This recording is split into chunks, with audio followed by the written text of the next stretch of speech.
और बड़ी सारी पेरेंट्स की रिस्पॉन्सिबिलिटीज होती हैं, जिनकी लैकिंग की वजह से बच्चों को कई बार अननेसेसरी डॉक्टर विजिट के लिए जाना पड़ता है। तो मैं चाहता हूँ कि ज़्यादा से ज़्यादा उसकी केयर घर पे हो सके अच्छी तरीके से, उसका उसके सारे बेस्ट वे आउट्स मैं आपको के साथ डिस्कस करना चाहता हूँ। तो नमस्कार, मैं doctor Manoj Mittal, Jagdamba baby care Karnal से। Welcome to wholesome tales. बड़े सारे पेरेंट्स के क्वेरीज आती हैं कि डॉक्टर साहब आप बताइए 6 महीने से लेके 3 साल तक के बच्चे को देख रेख कैसे करें? ये जो एज है, बच्चा इन्फेंसी से टोडलर वाली एज में शिफ्ट करता है, तो उसमें बड़ा सारे हेल्थ इश्यूज होते हैं और बड़ी सारी पेरेंट्स की रिस्पॉन्सिबिलिटीज होती हैं, जिनकी लैकिंग की वजह से बच्चों को कई बार अननेसेसरी डॉक्टर विजिट के लिए जाना पड़ता है। तो मैं चाहता हूँ कि ज़्यादा से ज़्यादा उसकी केयर घर पे हो सके अच्छी तरीके से, उसके सारे बेस्ट वे आउट्स मैं आपको के साथ डिस्कस करना चाहता हूँ। तो उसमें जो नॉर्मल ग्रोथ हो रही है बच्चे की, उसके बारे में भी, और उसके अलावा कोई चीज एब्नॉर्मल फीचर अगर दिखाई दे रहा है पेरेंट्स को, तो उसकी तरफ भी मैं हिंट देना चाहूंगा कि अगर ऐसा लगे तो फिर डॉक्टर से कंसल्ट भी कर लें। रूटीन में 99% ऑफ द टाइम अगर पेरेंट्स की केयर ठीक है तो बच्चे को कोई भी दिक्कत आती नहीं। तो यूजली मैं चाहता हूँ, मेरा ये हमेशा एक और रहता है कि यूजली बच्चे में शक ना करें, अक्सर बच्चों में कोई कमी नहीं होती। जब भी कोई बच्चे को अगर दिक्कत होती है तो पेरेंट्स के बिहाफ पे कुछ ना कुछ दिक्कत होती है। तो पेरेंट्स अगर अच्छी तरह से रिस्पॉन्सिबिलिटी समझ लें अपनी, तो बच्चों को कोई दिक्कत नहीं आएगी। तो उसमें छोटी छोटी चीजें ही बाद में कई बार बड़े इश्यूज बन जाते हैं। अगर वो छोटी चीजें शुरू से हम सोच समझ के करेंगे, ध्यान रखेंगे, तो अक्सर बच्चों को कोई दिक्कत नहीं होती। तो उसमें मैंने पिछली वीडियो में बर्थ से लेके 6 मंथ तक बच्चे की कैसे देख रेख करनी है उसके बारे में बताया था। तो बड़ा सारे व्यूअर्स के कमेंट आए कि डॉक्टर साहब आपने बड़ा अच्छा गाइड किया हमें, आप आगे भी ऐसे गाइड करें तो बड़ा अच्छा रहेगा। तो मेरे को तो एक्सपीरियंस है अपने दोनों बच्चों का। तो बेटा अब एमबीबीएस कर रहा, फाइनल में है पास, और गुड़िया भी लगभग 10th में है, सौम्या, ये देखिए। तो मुझे बड़ा अच्छा एक्सपीरियंस है और मुझे बहुत अच्छा लगा है, और मेरे को ये सौभाग्य मिला बच्चों को पालने का, मुझे अच्छा लगा। तो मैं चाहता हूँ कि जैसे हमें अच्छे रिजल्ट्स मिले हैं, बड़ा अच्छा रिस्पांस मिला है, मैं चाहता हूँ कि सभी पेरेंट्स खुश हो गए, सेटिस्फाइड हो गए, बच्चों की ऐसे अच्छी केयर करें। तो उसमें एक तो जो नॉर्मली बच्चे की डेली बाथिंग करानी है, मैं चाहता हूँ कि विंटर्स में भी हो तो डेली बच्चों को नहलाएं, खूब से पानी से नहलाएं, एम्पल ऑफ वाटर यूज करें, और ज्यादा स्ट्रॉन्ग साबुन शैम्पू यूज ना करें। रूटीन में तो जो हर्बल सोप या शैम्पू आते हैं कि जैसे तिल का तेल से मालिश कर सकते हैं, जो हर्बल सोप आती है, चाहे हिमालय की हो चाहे पतंजलि की हो, कोई भी ऐसे नेचुरल जिसमें तुलसी, नीम, हल्दी, चंदन वगैरह होता है, इस तरह की नेचुरल जड़ी बूटियों की सोप यूज कर सकते हैं। मालिश तेल से नेचुरल, जिस भी जियोग्राफिकल एरिया में लोग रहते हैं, लाइक साउथ इंडिया है तो उसमें नारियल का तेल अवेलेबल होता है, उससे मालिश कर सकते हैं। यहाँ पे नॉर्थ इंडिया जो है, राजस्थान, पंजाब, हरियाणा, गुजरात, दिल्ली, यूपी वगैरह, इसमें तिल का तेल बड़ा अच्छा रहता है। तो उससे सुबह अर्ली मॉर्निंग में मालिश करें, डेली मालिश जरूर करें बच्चे की। मालिश से बच्चे का न्यूरोमस्कुलर कोऑर्डिनेशन बड़ा अच्छा रहता है, उसके रिफ्लेक्सेस बड़े अच्छे डेवलप होते हैं।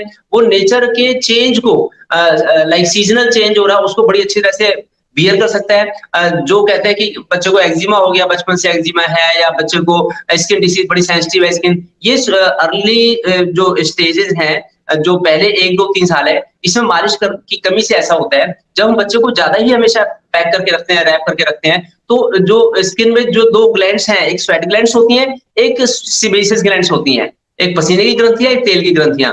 उन दोनों का बड़ा अच्छा डेवलपमेंट होना चाहिए, उनको न्यूट्रिशन अच्छा मिलना चाहिए, वो मिलता है मालिश करने से। तो अर्ली मॉर्निंग में हमेशा सूरज निकलने से पहले ही मालिश करनी है बच्चे की, सूरज निकलने से पहले ही नहलाना है। उससे बच्चे की बड़ी अच्छी ग्रोथ होती है, सारी ग्लैंड्स का बड़ा अच्छा डेवलपमेंट होता है।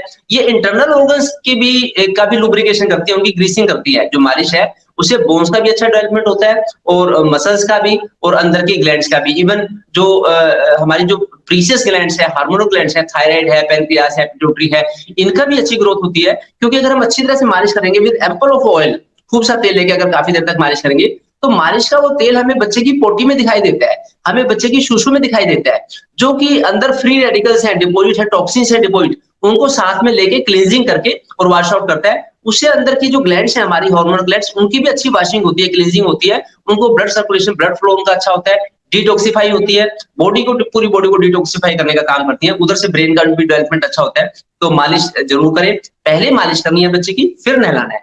नहलाने में भी खूब सा 2-3 बाल्टी पानी, 2-3 bucket full of water, 40 to 50 litre water से अगर पानी से नहलाएं तो अच्छा है। मालिश करना और नहलाना ये बच्चे के लिए थेरेपी का काम करती है, बच्चे के लिए एक तरह का ट्रीटमेंट है, जिससे कि बच्चे को बड़ा अच्छा लगता है और बड़ी अच्छी ग्रोथ होती है और मदर के साथ उसकी बॉन्डेज भी बढ़ती है। जितना मदर टाइम लगाएगी, फिर नहलाते समय मैंने पहले भी बताया था कि जब बच्चे की जितनी भी ओपनिंग है, बच्चे की नोजी है, बच्चे की ईयर है, नेवल है, पोटी वाली जगह है, एनस है, पेरिनियल एरिया, हर जगह थोड़ा सा तेल लगा दें, जिससे कि उनका उन पे ड्राइनेस आ रहा है। कई बच्चों के होंठ सूख जाते हैं, कई बच्चों का ईयर में भी फिर वैक्स डिपॉजिट हो जाता है, तो बस हल्का सा लगा देंगे तो उससे अच्छा बच्चे का उसका अच्छा इफेक्ट मिलता है, तो ये भी ध्यान रखें। बाकी मैं बात करता हूँ फिर क्लोथिंग की, तो क्लोथिंग जैसे विंटर्स हो, समर्स हो, पहले देख ले भी कितना जरूरत है बच्चों को कपड़ों की, उतना रीजनेबल क्लोथिंग रखे। बहुत ज्यादा ओवर क्लोथिंग भी अच्छी बात नहीं है, और ऑड आवर्स में बाहर लेके जाना पड़े तो उसमें फिर मिनिमम ज्यादा क्लोथिंग कम भी ना हो, तो ऐसे रीजनेबल क्लोथिंग होनी चाहिए। इसके बारे में ज्यादा पैशनेट नहीं होना चाहिए कि हमें, मैं तो बच्चे को बड़ा संभाल के रखती हूँ, मैं बड़ा पैक करके रखती हूँ, बच्चे को ठंडा लगे, ऐसा ना करें। नेचर कितना अलाउ कर रहा है, नेचर को कितनी नीड है उसमें, कि भाई हम कितना कवर करें बच्चों को, उसको सोचे करना है। एक हमें अपने अंदर ही कोई बैरियर नहीं बना लेना चाहिए, तो हमें देखना चाहिए कितनी नीड है बच्चों को। अब मैं बात करता हूँ कि जो 6 मंथ से लेके 3 इयर्स का स्पेशल टॉपिक है, तो इसमें कुछ इश्यूज होते हैं एज के साथ साथ। जैसे एक तो 6 महीने पे बच्चे को भोजन टॉप फीड इंट्रोड्यूस करने का समय होता है, तो उसमें ऊपर का दूध भी इंट्रोड्यूस कर सकते हैं। हमें मदर फीड को तो एनकैश करना है हाईएस्ट 2 ढाई साल तक, 3 साल तक जब तक बच्चा लेता है वो देते रहे, उसको कम करने की कोशिश नहीं करनी है अपनी तरफ से हमें। लेकिन ऊपर का दूध 6 महीने के बाद अलाउ कर सकते हैं, ऑफर करना है हमें बच्चे को, वो ले या ना ले वो उसकी इच्छा है। तो ऐसे 6 मंथ के बाद इंट्रोड्यूस कर दें ऊपर का दूध। इसी तरह से 6 महीने के बाद ही पतली पतली दाल, पतली सब्जी, पतला दलिया, पतली खिचड़ी उबली हुई चाहिए, मैश कर करके थोड़ी थोड़ी वो भी देनी शुरू करनी चाहिए, उससे भी बच्चों को हेल्प मिलेगी। तो इसे कहते हैं अन्न प्राशन संस्कार, जो भारत के 16 संस्कार होते हैं उसमें बड़ा एक इंपॉर्टेंट संस्कार है अन्न प्राशन संस्कार, तो ये शुरू कर सकते हैं। क्योंकि 6 महीने से पहले बच्चे के अंदर इतने ज्यादा एंजाइम्स, हार्मोन्स नहीं होते जो कि हैवी प्रोटीन्स को डाइजेस्ट करते हैं। वो मैटरनल जो जो मिल्क मिलता है, मदर मिल्क मिलता है, उसमें उसको वो इजीली डाइजेस्टेबल होता है, उसी को डाइजेस्ट करने के लायक ही एंजाइम्स होते हैं उसमें।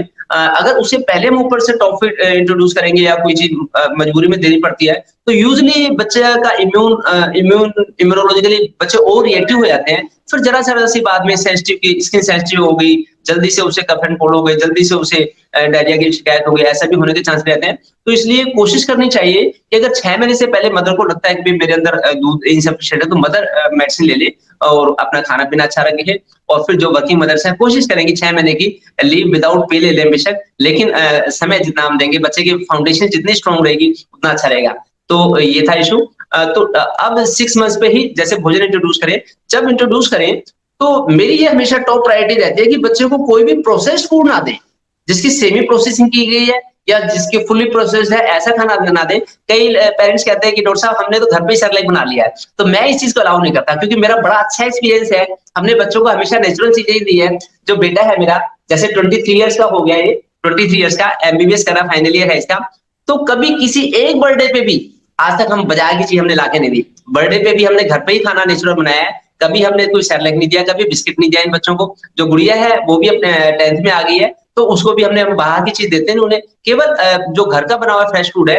क्योंकि बर्लिन यूनिवर्सिटी में, जर्मनी में रिसर्च हुई है कि जो प्रोसेस्ड फूड है, जो स्टोर्ड फूड है, तो स्टोर्ड फूड वो जेनेटिकली उसका जो डीएनए है वो डिस्टर्ब हो जाता है। जब भी हमने प्रोसेसिंग करके रख दिया और दोबारा से करके उसको यूज किया फिर बाद में, तो उसका सेमी प्रोसेस या फुली प्रोसेस फूड जितने भी होंगे, जिनमें कलर्स होंगे, प्रिजर्वेटिव्स होंगे, डाइज होंगी, केमिकल्स होंगे कोई भी, तो वो इवन फ्लेवर्स भी, तो ये भी जो है ये जेनेटिकली उसके जो हमारे जो सेल्स हैं उनके जीनोम को डिस्टर्ब करती हैं, और उसको उसका लॉन्ग टर्म में फिर जेनेटिक डिसीज के लिए हम तैयार हो जाते हैं। तो हमारा डीएनए कभी डिस्टर्ब ना हो, तो जितना हम टुवार्ड्स नेचर जिसकी वो प्रॉपर्टी अभी है बची, वो वैसा फूड लेंगे तो ज्यादा अच्छा रहेगा।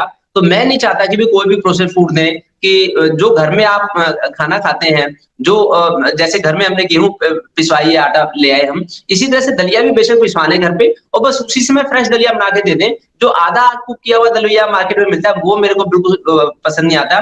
तो इस तरह से मेडिकल साइंस तो कहती है भी ऐसा ले सकते हैं, लेकिन मेरा आयुर्वेद में और नेचुरोपैथी में बड़ा तगड़ा बिलीफ है। ये चरक संहिता जो है, जो ये चरक संहिता, ये मैंने पूरी काफ़ी मोटी बुक है। ये और एक कुमार भृत्य है, जो स्पेशली पीडियाट्रिक्स के लिए होती है, पीडियाट्रिशियंस के लिए। तो मैंने कुमार भृत्य भी पूरी स्टडी की है। इसमें इन्होंने नेचुरल लाइफस्टाइल को बड़ी प्रायोरिटी दी है आयुर्वेद ने। तो आयुर्वेद में तो आया है कि अगर हम बचपन से अगर हम किसी भी चीज़ को खाना एक बार बनाया हमने, फिर दोबारा से गर्म किया, खा लिया, तो उससे तरह-तरह की सिस्ट बॉडी में होती हैं। पीसीओडी जिसे कह देंगे हम कि पीसीओडी हो गई, पॉलीसिस्टिक ओवेरियन डिसीज़ हो गई, बाद में लेटर इन लाइफ, या कहीं की भी कोई गांठें बन गई, किसी को टॉन्सिल बढ़ गए, किसी को कहीं पे लाइपोमा हो गया। तो ये तब होता है जब हम सेमी कुक्ड फूड को या प्रीवियसली कुक्ड फूड को दोबारा से रीकुक करके लेते हैं। तो कोशिश करें कि भी जो आप खाना खाते हैं वही खाना दें, अलग से ला के ना दें कुछ। तो घर में ही दलिया, खिचड़ी, दाल, सब्जी ऐसी-ऐसी चीज़ बना के और रूटीन में जो आप अपने लिए सब्जी दाल बना रहे हैं, तो 6 महीने से लेके 9 मंथ्स तक वही चीज़ें मैश कर करके दे दें। कभी मौसम का फल भी दे दें, तो दें वो चीज़ बस लगभग जो टुवर्ड्स नेचर है, जिसकी नेचुरल टेंडेंसी ज़्यादा से ज़्यादा मेंटेन है अभी। तो माइक्रोवेव में पकाई हुई चीज़ें ना यूज़ करें, उसमें माइक्रोवेव में भी उनका जेनेटिक मटेरियल सारा डिस्टर्ब हो जाता है फूड का। तो फ्रेश फूड ही, उबला हुआ खाना, स्टीम्ड या बॉइल्ड खाना हमेशा प्रेफरेबल है ओवर रोस्टेड या जो फ्राइड जो मील होते हैं, फ्राइड या रोस्टेड मील के बदले में कुक्ड लाइक बॉइल्ड या स्टीम्ड फूड हमेशा प्रेफरेबल रहेगा। तो ये ध्यान रखें। तो 9 महीने की एज तक पतली-पतली चीज़ें मैश कर करके खिचड़ी, दलिया, दाल, सब्जी ऐसे दे सकते हैं। और जब 9 महीने का हो जाए बच्चा, फिर उस रोटी भी, जैसे रोटी को सब्जी या दाल में मैश करके 9 मंथ से लेके 1 ईयर की एज तक, तो ऐसे रोटी भी सब्जी दाल के साथ जो हमने अपने लिए बनाई, लगभग 6 मील बच्चा ले सकता है 9-10 महीने की एज पे। तो कभी कुछ, कभी कुछ, कभी 2-3 घंटे के बाद, 4 घंटे के बाद ऐसे ट्राई कर सकते हैं और मदर फीड जितना भी मिलता रहे वो देते हैं। बाकी ये इंट्रोड्यूस करके ऐसी चीज़ें दें। फिर 1 साल के बाद बच्चा लगभग थाली में खाना खाने के लायक हो जाता है कि भाई कुछ खिलाएगा भी, स्पिलेज भी करेगा, कुछ खाएगा भी। तो उसको प्रमोट करें कि उँगलियों से ऐसे खाए, तो कभी स्पून से भी दें, कभी उँगलियों से भी खाना सिखाएँ। तो अच्छी तरह वॉशिंग का मतलब हैंड वॉशिंग का और हैंड हाइजीन का ध्यान रखें, वो ठीक है। लेकिन मतलब स्पिलेज भी अलाउ करें और थोड़ा-सा बच्चा फ़ील करे खाने को, टच करे अपने हाथ से, उँगली से। खाली स्पून से ही देना भी अच्छा नहीं लगता मुझे, क्योंकि बच्चे के जो उसका टेम्परेचर है फूड का, टेम्परेचर है, उसका टच है, फ़ील है या उसका लुक है, कैसा कलरफुल लुक है खाने का, तो उससे बच्चे को फिर प्रॉपर एप्रोप्रिएट ऑप्टिमम अमाउंट में हार्मोन्स, एंजाइम्स रिलीज़ होंगे बॉडी से, जो कि उसको फूड को डाइजेस्ट करने में हेल्प करेंगे। तो इसलिए उसको एक एन्जॉय के साथ खाना, समय दें बच्चे को। खाने जब खाना है तो उसको उसका काफ़ी समय मिलना चाहिए और मदर भी उसके साथ रहे और खुश रहे। खुश करके उसे एक मतलब ये एक बड़ा अच्छा प्रोसेस होना चाहिए फीडिंग का, तो उसमें समय दें खूब। और जितना अगर हो सके तो कोई नेचर में बैठ के, बगीचा है, लॉन है, उसमें बैठ के भी खाना खा ले तो भी अच्छी बात है। ज़्यादा मोबाइल वगैरह का सहारा लेके खाना खिलाने की, वो ज़बरदस्ती खिलाने वाली बात हो जाती है। वैसा ना करें, बस खुद ही इंटरेक्शन करें उसके साथ। पहले 2 साल में मोबाइल वगैरह से तो बच्चों को दूर ही रखें तो अच्छा रहेगा, क्योंकि हाई रेडिएशन भी निकलता है उससे और फिर बच्चा फिर उसका यूज्ड टू भी हो जाता है और उतना ही फिर नेचर से दूर रहने लग जाता है बच्चा। जितना नेचर के साथ रह के थोड़ा-सा बालकनी में, छत पे या अगर लॉन बगीचा कुछ है तो वहाँ पे जाके ऐसे खाना ले लिया, तो छोटा-सा 3-4 कलरफुल से उसके वो ले लिए बर्तन, तो नीला, पीला, लाल, हरा बर्तन हो, उसमें ऐसे रंग-बिरंगा खाना। कभी जैसे जब 1 साल से बड़ा हो बच्चा, तो 1-2 तरह की सब्जी, 1-2 तरह की दाल, थोड़ा-सा हलवा बना लिया, थोड़ा-सा खिचड़ी है, थोड़ा-सा पुलाव बना लिया, ऐसे कुछ भी जो इज़िली वो हो सके। तो कलरफुल सी चीज़ ऐसे बना के, धनिया की चटनी साथ में बना ली, मीठा। जैसे 1 साल के बाद एज बढ़ती रहेगी, तो बच्चे की रिक्वायरमेंट्स बढ़ती रहती है, बच्चे की वैरायटी भी, उसकी ऑप्शंस भी उससे चाहता है कि कई चीज़ हो, तो तरह-तरह की चीज़, उससे बच्चा भरपेट खाना खाता है। फिर बाहर की चीज़ नहीं माँगेगा बच्चा। अदरवाइज़ अगर वो बच्चा खाने से सैटिस्फाइड नहीं है, वैरायटी ऑफ मील्स नहीं मिल रहे उसे घर पे, रेसिपीज़ अलग-अलग नहीं बनाई मदर ने, तो फिर बच्चा फिर बाहर जाएगा तो एकदम उसे कुछ खाने को दिल करता है क्योंकि वो सैटिस्फाइड नहीं है। तो इसलिए खाना ही उसका लिए ऐसे बनाएँ। तो खाने का फिर जैसे बच्चा 1 साल से बड़ा हो, तो उसका फिर सॉलिड की मात्रा उसकी बढ़ाते रहेंगे हम धीरे-धीरे करके। सॉलिड, सेमी सॉलिड ज़्यादा लेगा, शुरू में लिक्विड ज़्यादा देने पड़ते हैं और फिर जैसा भी है। लेकिन फिर भी अगर बच्चा खा रहा है, अपने आप भी खा रहा है, तो ये देखना कि बाइट वगैरह को ऐसे ही गुटक के ना ले जाए अंदर। तो फिर भी मदर को 2 ढाई साल की एज तक तो अच्छी तरह से अपने हाथ से ही खाना, मतलब खुद इंश्योर करना है कि बच्चा क्या खा रहा है। ऐसा ना कर दें कि उसके सामने रख के चले जाएँ और फिर अपने आप ले बच्चा, तो उसको मतलब सुपरविज़न की तो स्ट्रांगली ज़रूरत है ही है। तो खाने में बाकी जैसे बड़े बच्चा एज बढ़ेगी तो फ्रूट्स भी तरह-तरह के फ्रूट्स भी वेजिटेबल्स भी फिर उसकी वैरायटी ऐसे बढ़ानी है हमें और खाना भी लगभग 2 साल की एज पे तो लगभग सबके साथ खाना मिलके और आराम से थाली में बैठ के खा सकता है बच्चा। ये सभी तरह की रोटी भी, सब्जी भी, दाल भी। बाकी मैं चाहता हूँ कि पराठा वगैरह ना दें बच्चे को। रोटी स्टफ़ रोटी दे सकते हैं। जैसे रोटी बनाई हमने तो जब तवे पे सेकना रोटी को, तो उसमें कोई सब्जी, कोई दाल ऐसे बथुआ या कुछ भी जो भी कभी आलू भी, कभी कुछ भी गोभी या मटर कुछ भी ऐसे डाल के थोड़ा-सा उससे टेस्ट चेंज हो जाता है बच्चे का। जैसे तवे पे सेक लिया हमने, तवे पे सेकने के बाद उतारने के बाद थोड़ा-सा मक्खन या घी लगा सकते हैं। अगर तवे पे घी लगाया, धुआँ उठ गया, एसिड बन गया और क्या कहते हैं वो फ्राइड हो गया, उसको पचाना मुश्किल होता है। उससे फिर बच्चे की आगे आने वाले कई घंटे की भूख खत्म हो जाती है। तो पराठा ना दें बच्चों को, स्टफ़ रोटी दे दें, वो बल्कि न्यूट्रिशियस रहेगी। हाँ जी। इसमें डॉक्टर साहब एक एक सवाल है मेरा, वो ये कि हाँ, जैसे आपने एक बड़ा इंपॉर्टेंट पॉइंट रेज किया कि हाँ, जो प्रोसेस चीजें होती हैं वो जेनेटिकली मॉडिफाई हो जाती हैं, डीएनए हाँ, स्ट्रक्चर उनका चेंज हाँ, हो जाता है, हाँ तो जी, वो बच्चे के लिए हाँ, डेफिनेटली ठीक नहीं है। इसी में हाँ, एक चीज और अभी काफी न्यूज़पेपर वगैरह में भी और एक्सपर्ट्स भी काफी इस बारे में बात करते हैं कि जैसे हमारा हाँ, अभी जो वीट है, वीट भी काफी हद तक हमारा जेनेटिकली मॉडिफाई हो चुका है, हाइब्रिड हो चुका है। तो जितना भी वीट मार्केट में मिलता है, चाहे किसी भी वैरायटी का हो आज की डेट में, वो हुँ, पिछले लाइक 50 एक साल में वो हाँ, वो पूरा का पूरा बीज ही बदल गया है।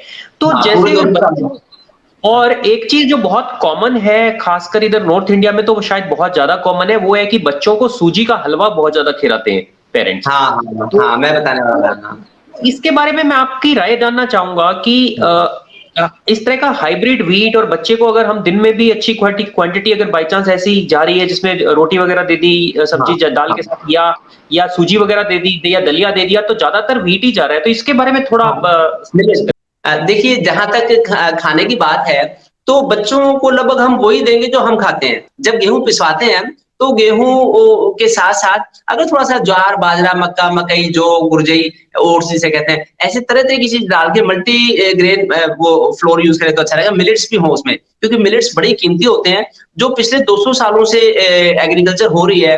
तो उसमें अगर एक ही चीज़ यूज़ करेंगे तो उसमें सारे मिनरल्स विटामिन्स मिल रहे हैं, नहीं मिल रहे हैं, एंटीऑक्सीडेंट्स मिल रहे हैं, नहीं, ये बड़ा क्वेश्चनेबल है। तो मैं चाहता हूँ कि अगर मल्टीग्रेन फ्लोर यूज़ करें तो अच्छा रहेगा। और वैसे बच्चों को जो मॉर्निंग में जो बच्चा 1 साल का हो गया है, तो 1 साल से लेके 2, 3, 4 साल तक आगे बचपन में हम शुरू में सुबह के टाइम थोड़ा-सा सीरा-सा बना के भी दे सकते हैं, जो पतला-पतला हो, या तो मूँग की दाल का बेसन हो, या फिर कभी-कभी चने की दाल का बेसन हो, या फिर गेहूँ के आटे का मोटा आटा जो मिक्स आटा है कंबाइन, उसका भी हल्का-सा सीरा बना के देते हैं और पतला-पतला जो पी सकता है बच्चा। तो ये न्यूट्रिशियस फूड है, जो इंडियन रेसिपी है, कन्वेंशनल ट्रेडिशनल इंडियन फूड है, उसमें ये बड़ा ही प्रीशियस माना गया है। कई बार पेरेंट्स कहते हैं कि डॉक्टर साहब बच्चा दूध नहीं पीता है। ये बड़ी सारी मदर्स की इंक्वायरी होती है। तो उसका ये अल्टरनेटिव है कि जो घी से हम हलवा बना देंगे, जो पतला-पतला सीरा होगा, तो वो इज़िली डाइजेस्ट भी हो जाएगा और वो बड़ा कीमती होता है और उससे बच्चे का जो वात, पित्त, कफ का बैलेंस बड़ा अच्छा बना रहता है और उस बच्चे की इम्यूनिटी हाईएस्ट लेवल की होगी। ये बड़ा अच्छा इंडियन सुपर फूड है। तो इसको ना तो इग्नोर करें, ना इसको ये सोचे कि भई बच्चे के अंदर ज़्यादा फैट जाएँगे, ज़्यादा कार्बोहाइड्रेट जाएँगे, ज़्यादा मीठा जाएगा, ऐसा भी नहीं है। क्योंकि मेरा जो कंटेंट है, ये मेरा कंटेंट नेट का कॉपी एंड पेस्ट वाला कंटेंट नहीं है। मैं चाहता हूँ कि बेस्ट डिलीवर करूँ मैं आपको। जो महापुरुषों ने किया, जो छत्रपति शिवाजी महाराणा प्रताप की माँ ने किया, तो वो हम करेंगे, तब हमें वैसे रिजल्ट मिलेंगे। खाली हम प्रोसेस्ड फूड को देके हम सोचते हैं कि भई हमने महँगी चीज़ दे दी बच्चे को खाने को, तो अब बच्चे का बड़ा अच्छा ग्रोथ होनी चाहिए। तो यूजुअली उसमें फिर हम कई बार वो हो जाते हैं, तो उसमें फिर हमें up to the mark achievement नहीं मिलते। तो हम लोग सब बड़े लोग सिंपल लिविंग में विश्वास रखते हैं और उसका हमें हमेशा रिजल्ट मिलता है। तो मैं चाहता हूँ कि वही सारे फैक्टर्स मैं आपके सामने रखूँ। तो ऐसे बेसन का, मूँग की दाल के बेसन का या आटे मल्टीग्रेन आटे का थोड़ा मोटा पिसा हुआ आटा हो, उसका पतला-पतला सा सीरा बना के दे सकते हैं बच्चे को, वो अच्छा रहेगा। बाकी जो खाना आप लोग खाते हैं, लगभग वही खाना 1-2 साल के बाद बच्चे को शेयर कराते हैं, उससे उसका अच्छी ग्रोथ होगी। बाकी 3 साल के बाद बच्चा फिर जैसे स्कूल में एंटर करेगा, तो स्कूल में अपना टिफ़िन लेके भी जा सकता है और जैसे एक फ्रूट ले गया। और फ्रूट्स की भी अगर हम बात करें, कई पेरेंट्स कहते हैं कि डॉक्टर साहब मैं तो इसे डेली केला मैश करके दे देती हूँ, तो या मैं शेक बना के दे देती हूँ। मैं चाहता हूँ कि एक तो फ्रूट खुद चबा के खाना सीखे बच्चा, उसे फाइबर्स भी मिले उसे। दूसरा वैरायटी ऑफ फ्रूट्स हमें देने हैं। आज कोई फल कल कोई फल, किसी फल में क्रोमियम ज्यादा है, किसी में जिंक ज्यादा है, किसी में मैग्नीशियम ज्यादा है, किसी में आयोडीन ज्यादा है, तो उसमें एक चीज की टॉक्सिसिटी भी ना हो जाए। तो और एक होती है हिडन हंगर। हिडन हंगर का मतलब है कि आजकल इंटरनेशनली नेट पे बहुत ही ज्यादा सर्च शब्द है ये हिडन हंगर, ये बड़ा सर्च कीवर्ड है।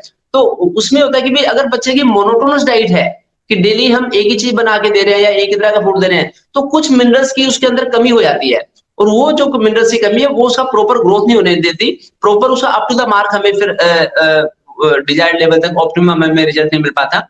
तो उसके लिए हिडन हंगर ना रहे, इसके लिए variety of fruits, variety of vegetables. मैं तो चाहता हूं कि भाई जब जब जैसे 2-2.5 साल का बच्चा हो गया, 3 साल का हो गया, तो सुबह उसे वॉक पे लेके जाए और आते समय सब्जी मंडी से आज ये वाला फल लेके आएगा, थोड़े से 4 अंगूर ले आए, 10 अंगूर, आज ये थोड़ा सा पाइनएप्पल ले आए, आज ये उसको देखता भी है, वो फील भी करता है, फिर सीखता भी है बच्चा, और फिर जो हिडन हंगर है उसकी वो सेटिस्फाई होती है, और उससे बच्चे में किसी भी न्यूट्रिएंट की डेफिशिएंसी नहीं होती। ये है, और फिर नेचर के ज्यादा करीब रहता है बच्चा, नेचर में विश्वास उसका बनता है। तो इसलिए ये डाइट के इशू थे।